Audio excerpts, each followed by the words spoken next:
Hello भाई, कैसे हैं आप लोग। दोस्तों आज हम जानेंगे US based military in India. अगर यूएस बेस जो है इंडिया में शिफ्ट होती है, अपना बेस मिलिट्री जो इंडिया में शिफ्ट करती है, तो क्या फायदा होगा इंडिया के लिए, क्या नुकसान होगा और होना चाहिए कि नहीं होना चाहिए, इस पूरी वीडियो में आज हम देखेंगे क्या इंपॉर्टेंट रहता है। तो दोस्तों पूरी वीडियो में आप लोग बने रहेगा, पूरे वीडियो आप देख के अपना पॉइंट जो है नीचे जरूर रखिएगा। तो दोस्तों चलिए वीडियो में चलते हैं।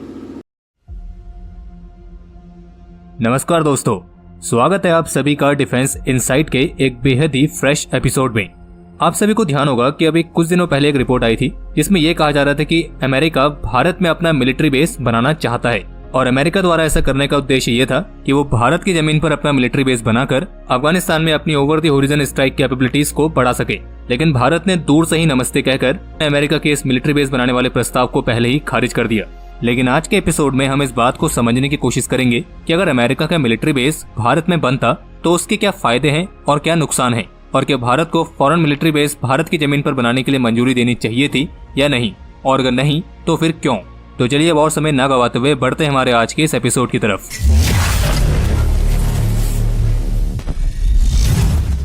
आगे बढ़ने से पहले हम आपको बता दें कि इस एपिसोड में हम आपको जो भी जानकारी देंगे उसके रिगार्डिंग एक आर्टिकल हमारी ऑफिशियल वेबसाइट defenseexp.com पर पब्लिश किया गया है। तो जिन्हें हिंदी पूरी तरीके से समझ में नहीं आती है तो वे इस आर्टिकल के माध्यम से भी जानकारी हासिल कर सकते हैं। तो चलिए अब आते हैं वीडियो के मेन टॉपिक पर और सबसे पहले बात करते हैं कि आखिर और कौन कौन से रीजंस थे जिसके चलते अमेरिका भारत में अपना मिलिट्री बेस स्थापित करना चाहता है। तो देखिए, हुआ यह है कि अफगानिस्तान में तालिबान का टेक ओवर होने के बाद अब अमेरिकन गवर्नमेंट को इस बात का भी डर है कि कहीं अमेरिका पर 9/11 जैसा कोई दूसरा हमला ना हो जाए। और जिस तरीके से अमेरिकन गवर्नमेंट ने अफगानिस्तान को बीच मझधार में ऐसे ही छोड़ दिया, तो उससे कहीं ना कहीं ग्लोबल लेवल पर अमेरिका की जो सुपर पावर वाली रेपुटेशन थी वो भी बहुत हद तक डैमेज हुई है। और अब इतने सारे ब्लंडर्स करने के बाद अमेरिका की जो मौजूदा सरकार है वो अब इस कोशिश में लगी हुई है कि कुछ हद तक डैमेज कंट्रोल कर लिया जाए। और इसी डैमेज कंट्रोल के लिए अब अमेरिका एक ऐसा मिलिट्री बेस चाह रहा है जो अफगानिस्तान के पास हो, जहां से वो जरूरत पड़ने पर अफगानिस्तान में ड्रोन स्ट्राइक या फिर कोई और अदर एरियल स्ट्राइक्स को कंडक्ट कर सके।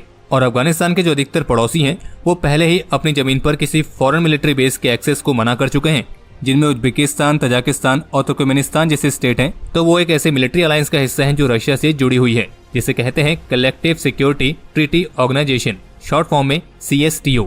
और जाहिर सी बात है ये 3 स्टेट्स तो अमेरिका को अपनी जमीन पर मिलिट्री बेस का एक्सेस नहीं देने वाले हैं, क्योंकि CSTO के तहत रशिया लगभग सभी फॉर्मर सोवियत यूनियन मेंबर्स को सिक्योरिटी प्रोवाइड करता है। और इसलिए ऑब्वियस सी बात है कि रशियन इन्फ्लुएंस के चलते ये कंट्रीज अपनी जमीन पर अमेरिका के मिलिट्री बेस को एक्सेस नहीं देंगी। अब इन 3 के अलावा बचे ईरान और पाकिस्तान। और इनमें से जो ईरान है वो अमेरिका के पूर्व राष्ट्रपति डोनाल्ड ट्रंप की कृपा से वर्तमान समय में अमेरिका का दुश्मन बना पड़ा है, क्योंकि ट्रंप एडमिनिस्ट्रेशन ने ईरान न्यूक्लियर डील से बाहर निकलने और उन पर प्रतिबंध लगाने जैसे कारनामे कर दिए हैं। तो इसलिए अब अमेरिका के लिए ईरान वाला ऑप्शन भी यहाँ पे बंद हो जाता है। अब बचा पाकिस्तान, यानी कि हमारा निकम्मा पड़ोसी। अब ये बात हर कोई अच्छी तरीके से जानता है कि पाकिस्तान वो देश है जहां आपको कुछ और मिले या ना मिले, लेकिन आपको एक से बढ़कर एक उच्चतम क्वालिटी के आतंकी जरूर मिलेंगे। और पाकिस्तान वर्ल्ड वाइड बदनाम है आतंकवाद को सपोर्ट करने के लिए, उन्हें स्पॉन्सर करने के लिए। तो अब अगर पाकिस्तान अमेरिका को उनका मिलिट्री बेस उनकी जमीन पर बनाने की मंजूरी देता है तो इससे होगा ये कि पाकिस्तान ने जो अपने वहां अलग अलग क्वालिटी के आतंकी बनाने वाली फैक्ट्री लगा रखी है, तो फिर अमेरिका उस फैक्ट्री पर ऑब्जेक्शन तो उठाएगा ही। तो इसलिए पाकिस्तान द्वारा भी अमेरिका को उनके वहां मिलिट्री बेस बनाने की मंजूरी दिए जाने की कोई संभावना नहीं बनती है। हाँ, लेकिन इस बात की संभावना जरूर बनती है कि अगर पाकिस्तान में किसी को अपना एक ऐसा बेस बनाना है जहां पर दुनिया के एक से बढ़कर एक मोस्ट वांटेड आतंकी रखे जाएं, वो भी सुरक्षित, तो उसके लिए पाकिस्तान पक्का एग्री हो जाएगा। तो आपने इस तरीके से देखा कि अफगानिस्तान के जो अधिकतर पड़ोसी राज्य हैं तो उनके द्वारा उनकी जमीन पर अमेरिका के मिलिट्री बेस को एक्सेस दिए जाने की संभावना कुछ भी नहीं है। तो अब अंत में बचता है भारत। हालांकि भारत के जो बॉर्डर है वो अफगानिस्तान के साथ डायरेक्ट लिंक नहीं है जैसे कि अदर कंट्रीज के हैं, लेकिन फिर भी अमेरिका के मिलिट्री बेस को स्थापित करने के लिए भारत US की आखिरी चॉइस है। और अब भारत और अमेरिका के बीच जो logistic exchange memorandum of agreement signed हुआ है, तो उसके हिस्से के तौर पर तो अमेरिका भारत के मिलिट्री बेसिस को रिफ्यूलिंग, रिप्लेनिशमेंट पर्पसेस और ऐसी अन्य चीजों के लिए इस्तेमाल कर सकता है, बिल्कुल वैसे ही जैसे कि भारत भी अमेरिका की इस्तेमाल कर सकता है। लेकिन अपने मिलिट्री बेस में फ्रेंडली एयरक्राफ्ट के रिफ्यूलिंग, रिप्लेनिशमेंट ऐसी अन्य चीजों में मदद करना अलग बात है, और अपने मिलिट्री बेस को किसी ऑफेंसिव ऑपरेशन के लिए इस्तेमाल करने देना ये अलग बात है। और ये दोनों अलग अलग चीजें हैं। और भारत और अमेरिका के बीच जो लॉजिस्टिक वाला एग्रीमेंट साइन हुआ है, ये कहीं से लेकर कहीं तक भी अमेरिका को इस बात की मंजूरी नहीं देता है कि वो भारत के मिलिट्री बेस का इस्तेमाल ऑफेंसिव ऑपरेशन के लिए करे, जब तक कि भारत ना चाहे। तो इसलिए अब सवाल ये आता है कि क्या भारत को अपनी जमीन पर US मिलिट्री बेस को एक्सेस देना चाहिए था या नहीं। लेकिन इसका जवाब जानने से पहले अगर आपको यहाँ तक वीडियो पसंद आई है तो आप स्पीड के लाइट से वीडियो को फटाफट लाइक कर दीजिए, और अगर लाइक कर दिया है तो चलिए आगे बढ़ते हैं। तो देखिए, हर चीज के फायदे और नुकसान दोनों ही होते हैं और यहाँ पर भी ये दोनों चीजें लागू होती हैं। यानी कि भारत अगर अपनी जमीन पर किसी फॉरेन मिलिट्री बेस को बनाने की मंजूरी देता है और खास करके अमेरिका जैसी कंट्री को, तो उसके भी कई अलग अलग पहलू हैं। तो ऐसे कई सारे स्मॉल नेशंस हैं जैसे कि साउथ कोरिया, फिलीपींस, जापान और बाकी अदर यूरोपियन कंट्रीज, जहाँ पे यूएस मिलिट्री बेस द्वारा एडिशनल सिक्योरिटी प्रोवाइड की जाती है।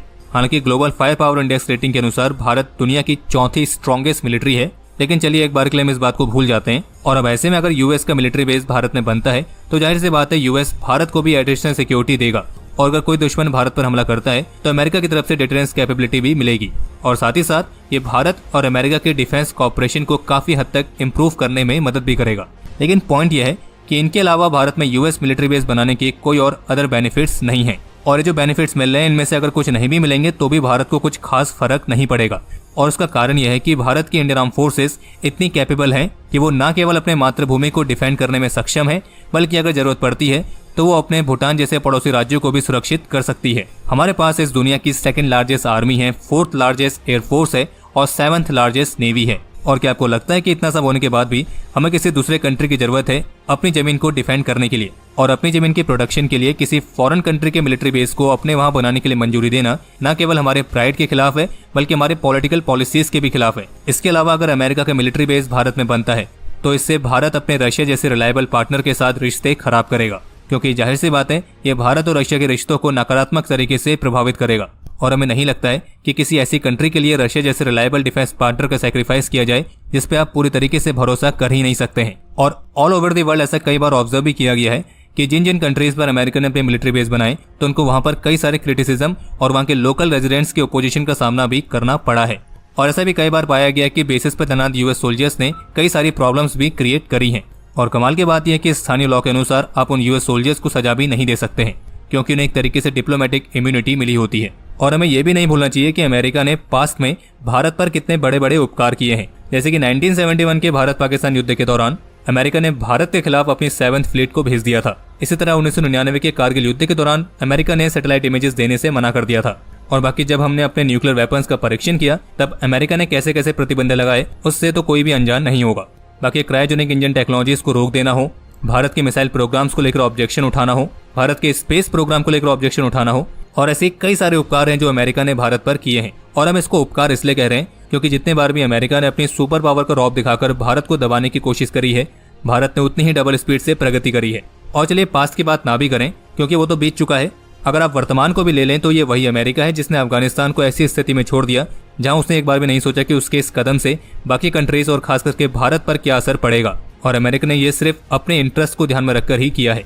और शायद इसलिए कहा जाता है कि जियोपॉलिटिक्स में कोई भी परमानेंट फ्रेंड नहीं होते हैं, कोई भी परमानेंट एनिमीज नहीं होते हैं, सिर्फ कुछ परमानेंट होता है तो वो होता है अपना अपना इंटरेस्ट। और फिर अमेरिका ग्लोबल पीस, स्टेबिलिटी, ये सब चीज को लेकर कुछ भी कहे, लेकिन अगर देखा जाए तो कहीं ना कहीं अमेरिका अधिकतर मेजर प्रॉब्लम्स का रूट कॉज रहा है।